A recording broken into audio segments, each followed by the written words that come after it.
Welcome, everybody. Today, we welcome Hiram LaRue. LaRue's poetry appears widely. His sixth collection, Patchy Ways, was published by Cyberwit Press in 2023. As the founder of Poetry X Hunger, he's working to bring a world of poets to the anti-hunger cause. He lives in Churchton, Maryland. Everyone, please welcome Hiram. Thank you, Stephanie. Yay! Appreciate it. I've been looking forward to being with you folks this evening and to hearing you present in the open mic. In case you didn't catch it, Stephanie, after I present a few poems here, Stephanie will open it up for Q&A or discussion. So if you have any questions or thoughts on any of the poems and are willing to share those in those few minutes afterwards, that would be great. So I want to get started, of course, by thanking the Maryland Writers Association for sponsoring the First Fridays and to Stephanie White for hosting this evening. Really appreciate that. Rather than read for 20 minutes, I'm going to showcase results of some poetry partnerships. Collaborations are, I think, a really powerful way to activate poetry. As you'll see and hear, working alongside other creatives results in unexpected surprises, many of them pleasant surprises. And a surprise is what I believe poetry is all about. Or as I say, I'm always looking for poems that when I've finished reading them, I'm different than before I read those poems. I want to be changed, even a titch, by a poem's surprise.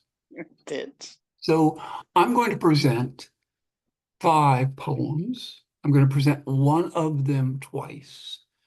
And I'll take and I'll explain what that means in a minute. And then I'll also take a break in the middle to make a public service announcement. And I want to apologize up front to any of those of you who may have already heard me read or encountered one or more of these poems. Most of the poems I'll share are what I call winking, as in winking the eye, winking poems, meaning that they grin just a little bit. I think you'll hear a little bit of that grin in them. And all have appeared in journals. And of course, I'm grateful to the editors of those publications for providing page space. And so to get started, and in that spirit of partnership that I mentioned here a minute ago, here's a video of friend Stephanie Niles presenting her German translation of one of my poems titled Clusters. It's all about the wonder of adolescence. It's also a love poem to the moon. It first appeared in a really cool calendar called the Lunar Calendar, which has the phases of each day's or each evening's moon.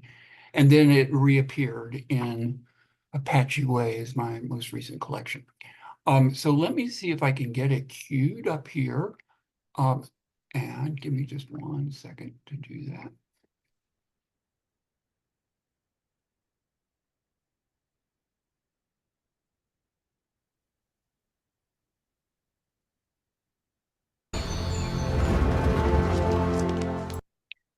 See. Okay, here we go. Now, please let me know if you cannot hear this, okay? I've tried to turn on all sound, but you might have to turn up your sound just a little bit. The words, both in German and in English, are presented in this presentation. Clusters, as translated by Stephanie Niles into German. Himmelskörper. Ein Gedicht bei Hiram LaRue, Übersetzung Stephanie Niles.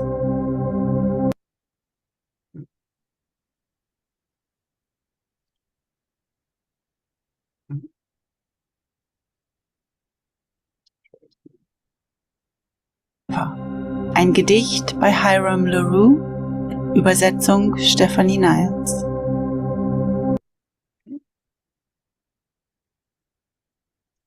Doesn't seem to.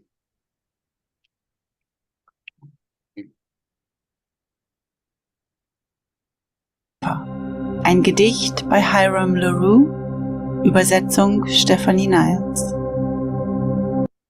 Well, I'm sorry about that. I don't know what the problem is. I will maybe put the link to it in the chat afterwards. But it's a poem. In fact, I think I've got the poem. I can read it to you in English.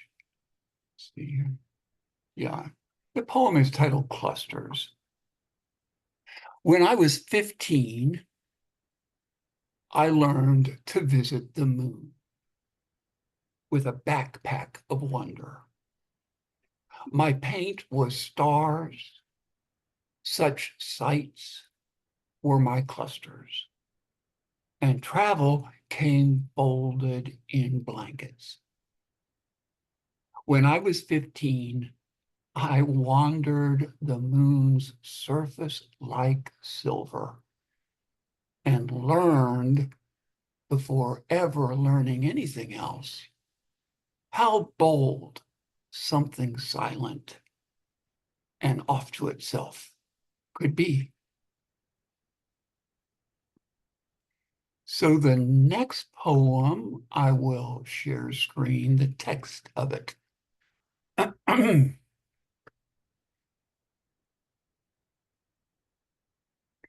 And I'm going to present this poem twice. First, I'll read it, and then you'll see how I present it second time. Clatter. This is a love, love, love poem. Clatter.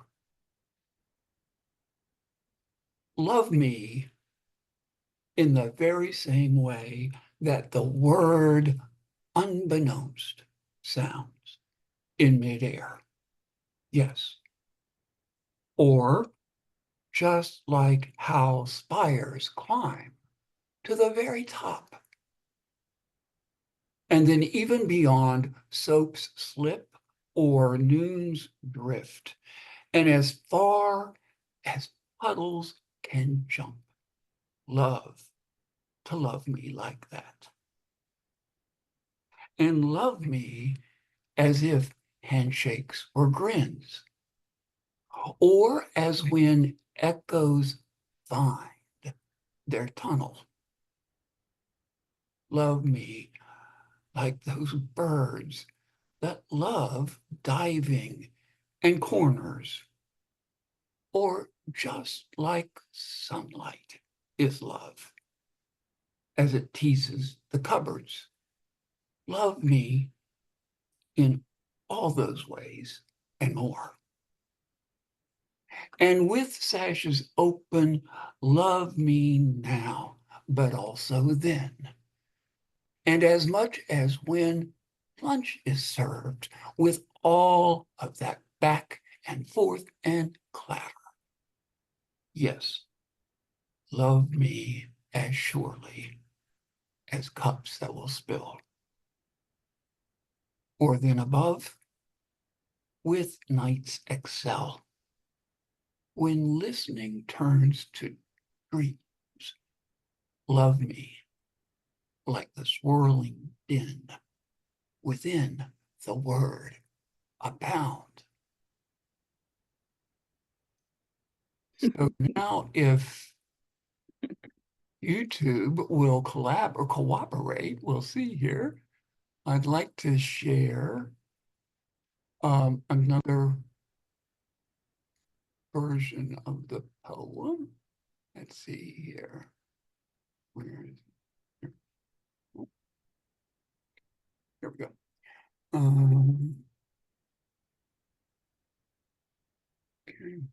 This is a really special video for me, at least, in that it's from Zimbabwe. I've been lucky enough over the last few years to be a supporter of a journal, poetry journal put out by some young Zimbabweans. It's titled The Sailor's Review, and it was founded by Taku Chikepi. One of the sailor's poets, Dr. Tanya, was good enough to record some of my poems, including Clatter, and video to share with me. And I think you'll agree when you hear her read it. She has a beautiful Zimbabwean accent. So hopefully, keep fingers crossed, this will be a performance or a presentation of Clatter by Dr. Tanya.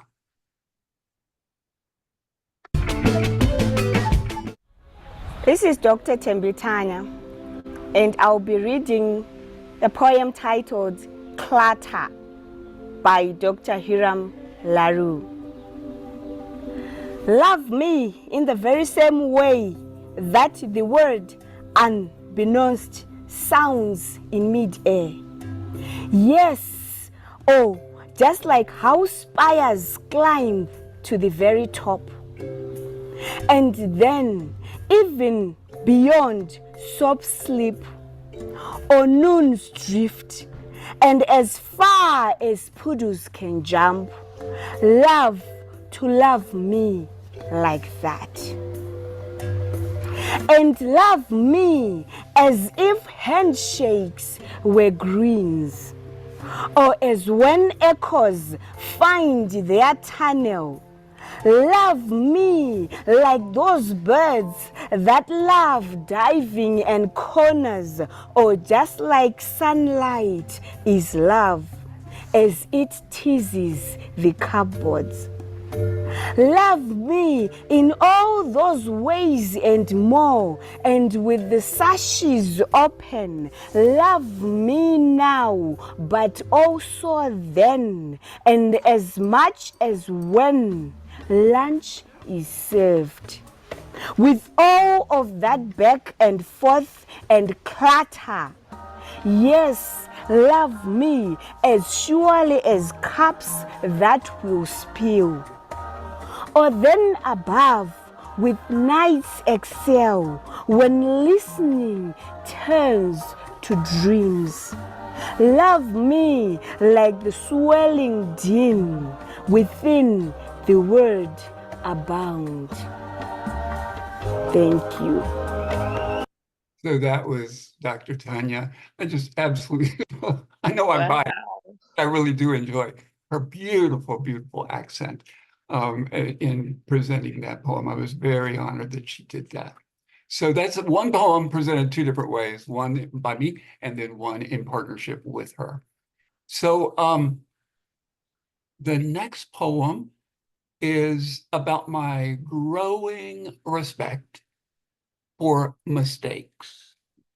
And to add a bit of spice to it, the United Kingdom's Warwick Jones composed and performs the accompanying guitar music on this recording. So again, let me see if I can get it queued up. The title of the poem is Wrong Things. And let me see here.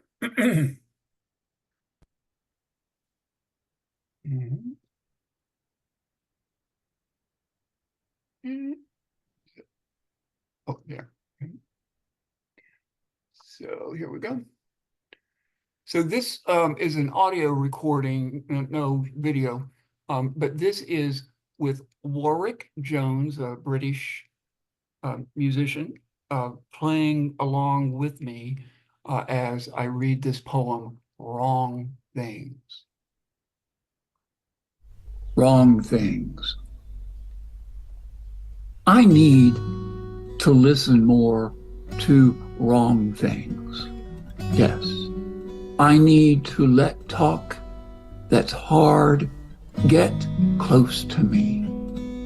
I need to believe in the truth of burned up dinners and take lessons from dogs that sneak by with ticks.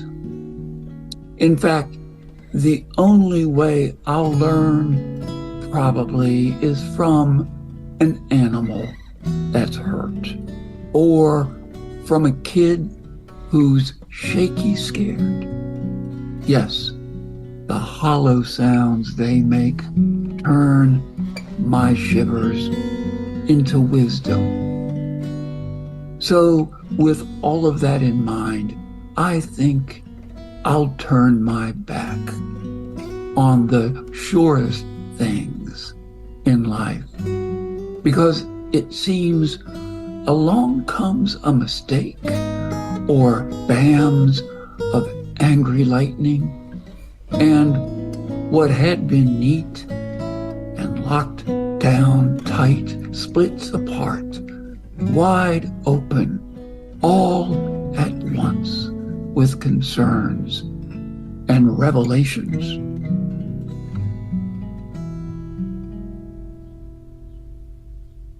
So, what I consider to be the power of working alongside a musician. I just love being able to do that. In fact, I recently had a chance to record a poem with a whistler whistling alongside me, and I've really enjoyed that as well. So the next poem is not a poem, it's a public service announcement. I mentioned I was going to interrupt the proceedings of programming for a public service announcement. Some of you have heard about and even shared your poetry with Poetry X Hunger, an initiative that's fighting hunger with poetry. Yes, with poetry. And I'd even say that we're currently cooking with gas. Well, what I mean by that is, well, I'll show you, I'll prove it to you here in just a minute by playing back a video. But let me say for the time being that in the last few months, Poetry X Hunger has been, the last few months have been really, really special. We've turned poetry into a lot of food. We've used Poetry X Hunger poetry and art created from some of those poems to raise more than $14,000 for anti-hunger organizations in the US and overseas. And that amount is continuing to go up as we do more and more with the Poetry X Hunger poems.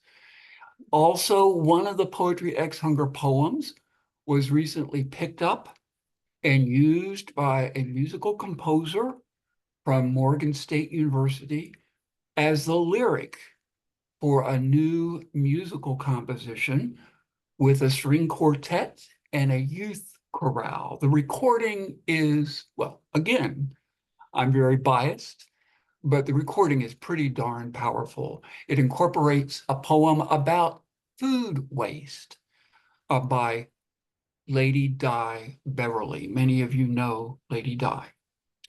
And so here's yet another little bit of proof, a 1-minute video, that we're using poetry to fight hunger.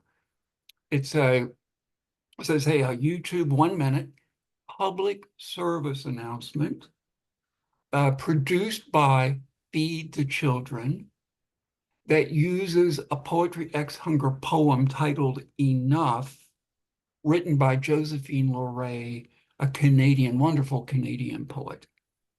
This poem, or this, excuse me, this recording on YouTube has received 125,000 views, and it recently was awarded 5 national Telly Awards.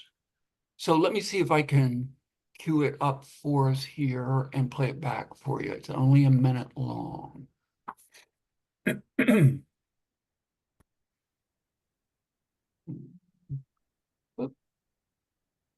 stop your screen.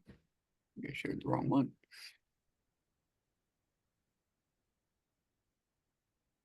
Okay. Now let's see.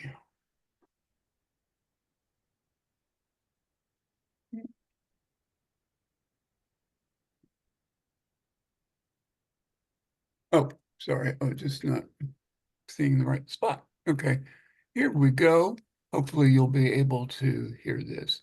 Again, you might have to turn up your audio just a little bit. A video produced by Feed the Children that incorporates a poem, hunger poem, Poetry X Hunger poem by Josephine Leray of Canada.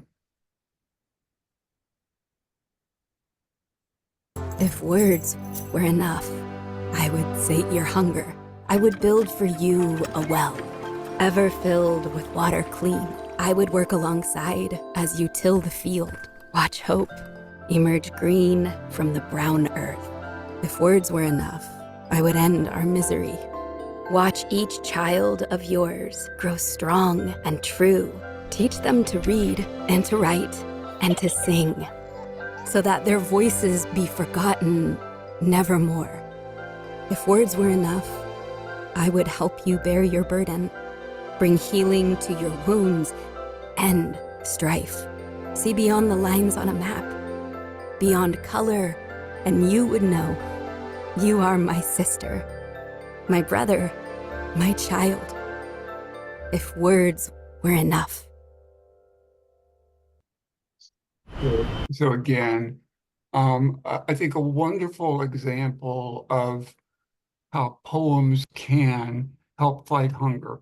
And as I say, I consider a successful YouTube that I put out if 100 people take a look at it. 125,000. I think that's a wonderful testament to the power of partnering with groups that have incredible networks. So all that to say, if you have a poem or two that you would like to submit to Poetry X Hunger, I think Stephanie has already pasted in. She might repaste it in the Zoom or the link to Poetry X Hunger. And if you go to the website, right up in the upper right-hand corner, there's a menu option, a drop down that says submission guidelines. Just follow that. They're pretty easy. We'd love to see some of your work and consider it for possible publication. So I'll end this by using or presenting a poem about gratitude. This poem first appeared in a journal called Poetry Bus. And let me just share screen it. I don't know about you all, but I kind of find it's helpful to have a poem scrolled through as the poet's reading it. It's titled Wilt or Stray. I am incredibly lucky. Even this haze knows it.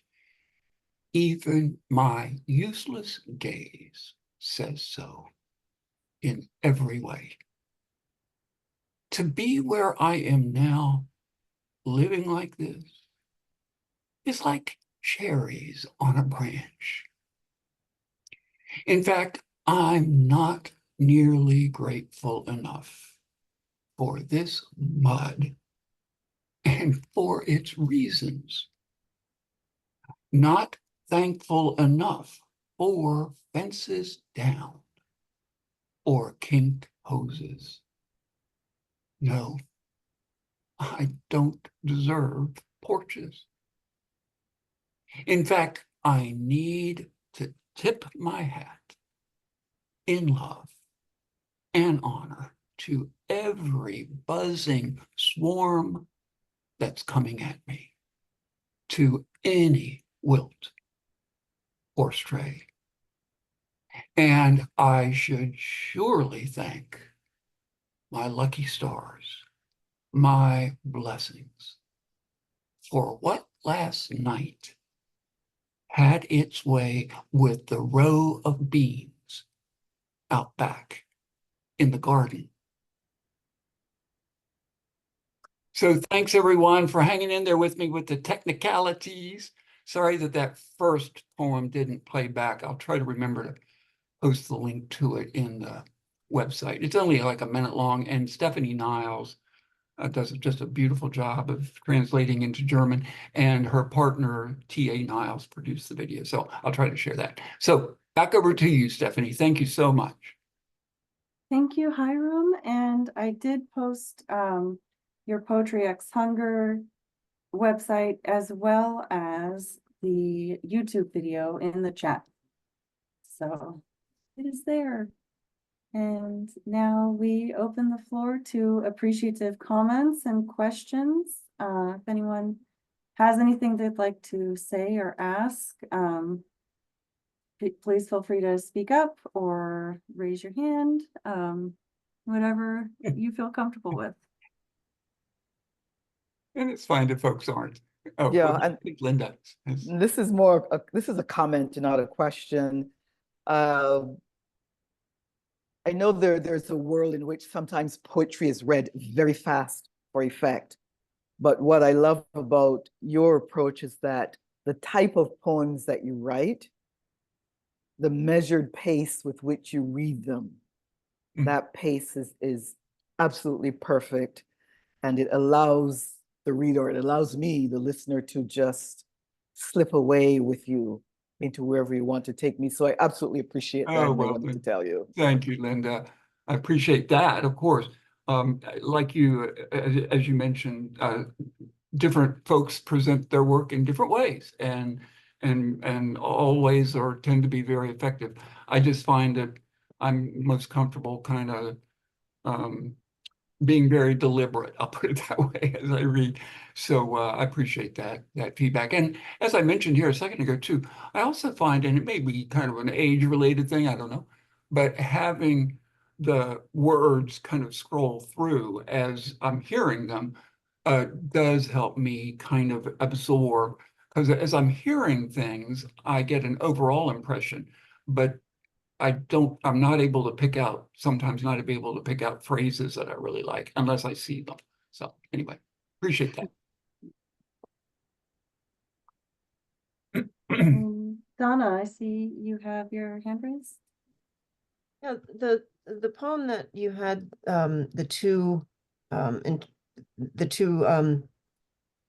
readers of. Yeah. I kind of thought while I was listening that what would be really nice would be to have someone signing while they were speaking. Because to me, looking at somebody signing, that's kind of a poetry in itself. And that would be an interesting third. Donna, it's wonderful that you mentioned that. I was incredibly lucky about 3 years ago to collaborate with a deaf poet, Eric Epstein. I think Eric lives in the Midwest. And he chose a poem off my website. It was kind of funny. I shared several with him, and he came back and said, I think I'd prefer this one that's on your website. It's titled Magic. Well, I know in this case I'm very biased, but I think Eric Epstein did a magical job of interpreting that poem, translating it into American Sign Language. It's a whole different poem. He even uses his tongue as he's interpreting it. If you go to my website, I think, and just search for Eric Epstein, Epstein, you'll see the link. It's just a beautiful, beautiful rendition. So I completely agree with you, Donna. Having a sign language interpretation is just it changes everything as far as I'm concerned. So yeah.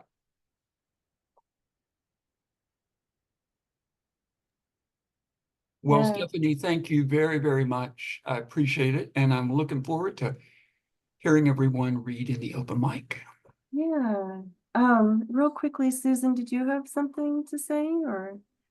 I just wanted to tell Hiram that when he was reading or someone was reading a line about lightning, at that very second, thunder happened at my house. Well, there we go. Very Power. synchronistic. Yeah, really, really.